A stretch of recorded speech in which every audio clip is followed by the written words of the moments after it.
Hello আসসালামু আলাইকুম, কেমন আছেন সবাই? আমি রায়হান আছি আপনাদের সাথে। এই বছরের most hyped phone Samsung Galaxy S23 ultra এর লঞ্চের আর মাত্র কিছুদিন বাকি রয়েছে।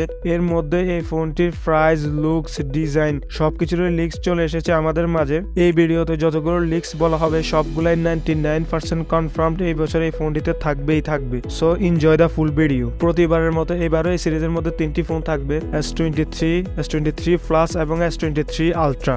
যদি লুকসের কথা বলি তাহলে S22 আলট্রার মতোই সেম ডিজাইন থাকবে, তেমন কোনো বিগ ডিফারেন্স থাকবে না, কেননা চায়নাতে অলরেডি এই ফোনের কভার বিক্রি করা শুরু হয়ে গেছে। চায়নাওয়ালারা স্যামসাং এর থেকেও বেশি ফাস্ট। গজব বেজতি। তার পাশাপাশি তার স্ক্রিন প্রোটেক্টরও বিক্রি করতেছে।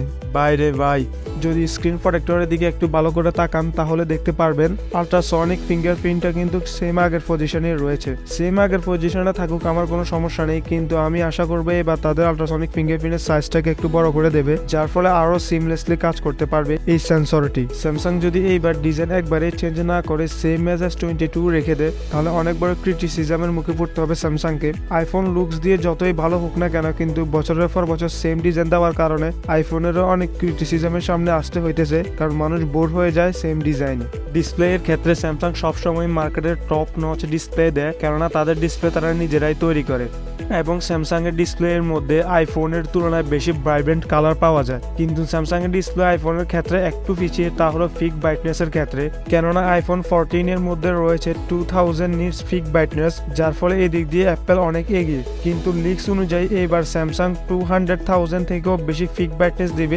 S23 আলট্রা এর মধ্যে। গতবারের থেকে এইবার ফোনের মধ্যে একটু বেশি কার্ভ করে দেওয়া হবে, যার ফলে হাতে নিয়ে অনেক কমফোর্টেবল ফিল হবে। একটু কার্ভ করে দেওয়ার ফলে মিডিয়া কনজিউমিং এর ক্ষেত্রে অনেক ভালো এক্সপিরিয়েন্স পাওয়া যাবে। এটা তো 100% কনফার্ম যে 200 মেগাপিক্সেলের ক্যামেরা থাকছে এইবার। যেহেতু এইবারের ক্যামেরা সেন্সরটি একটু বেশিই বড়, এই জন্য ক্যামেরা বাম্পটি একটু হায়ার হতে পারে।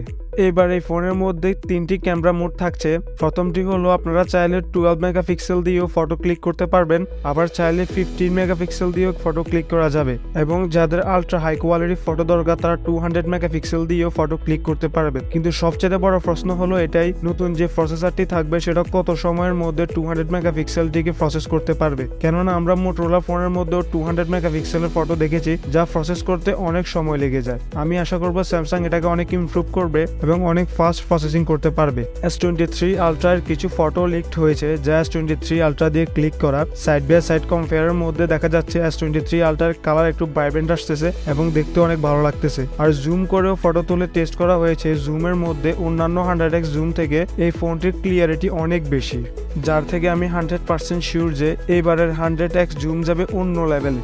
তার সাথে সাথে আরও থাকছে 3x টেলিফটো ক্যামেরা এবং ফেরোস্কোপ ক্যামেরা সেন্সর। আমাদের সবারই প্রতিবারই স্যামসাং এর উপর একটি অভিযোগ থেকে যায়, তা হলো US এবং UK তে তারা স্ন্যাপড্রাগন ভার্সন লঞ্চ করলেও সাউথ ইস্ট এশিয়ার দেশগুলোতে তারা লঞ্চ করে এক্সিনোস ভার্সন, যার ফলে অনেকেই বাড়তি টাকা খরচ করে বিদেশ থেকে ফোনগুলোকে আনতে হয়। কিন্তু এবার সবার জন্য এই সুখবরটি রয়েছে যে এবারে কোনো ধরনের এক্সিনোস ভার্সন থাকবে না S23 আলট্রায়। সবগুলো ফোনের মধ্যেই থাকবে স্ন্যাপড্রাগন 8 Gen 2। আরও একটি সুখবর হচ্ছে এবার স্যামসাং ও আইফোনের মধ্যে দিতেছে স্যাটেলাইট কানেক্টিভিটি। অ্যাপেল এই ফিচার্সটিকে শুধুমাত্র কিছু দেশের মধ্যে এনেবল করে রেখেছে, অন্যান্য দেশে এই ফিচার্সটিকে ব্যবহার করা সম্ভব না। এই জন্য যারা 1.5 লক্ষ টাকা খরচ করে আইফোন কিনেছেন তারাও স্যাটেলাইট কানেক্টিভিটিতে ইউজ করতে পারতেছেন না। কিন্তু সুখবর হলো স্যামসাং এই ফিচার্সটিকে প্রত্যেকটি দেশেই দেবে এবং প্রত্যেকটি দেশেই সার্ভিসটি থাকবে। অন্যান্য ফিচার্সগুলোর মধ্যে গতবারের মতো এবারও ফোনের সাথে S Pen থাকবে। এইবার S Pen-এর কালার ফোনের সাথে ম্যাচিং করে দেওয়া হবে। এবং চার্জিংয়ের ক্ষেত্রে স্যামসাং, ওপ্পো এবং ভিভো, শাওমিদের মতো 200 ওয়াট তো দিতে পারবে না, কারণ ব্যাটারি হেলথের জন্য। এর জন্য তারা দেবে 45 ওয়াটের স্ট্যান্ডার্ড ফাস্ট চার্জিং, যা বেশ ভালোই কাজ করে এবং স্টেবল। আমি আশা করব এবার গত বছরের থেকে ব্যাটারি ক্যাপাসিটি বাড়িয়ে দেওয়া হবে, যার ফলে গেমার আরও শান্তিতে গেমিং করতে পারবে। আর এই ভিডিওর মধ্যে যতগুলো লিক্স বলা হয়েছে তার 99% কনফার্মড। আর এই ভিডিওটা যদি ভালো লাগে এবং আপনার বন্ধুদের মাঝে কেউ যদি স্যামসাং লাভার হয়ে থাকে তার কাছে অবশ্যই শেয়ার করবেন। ভালো থাকবেন, আল্লাহ হাফেজ।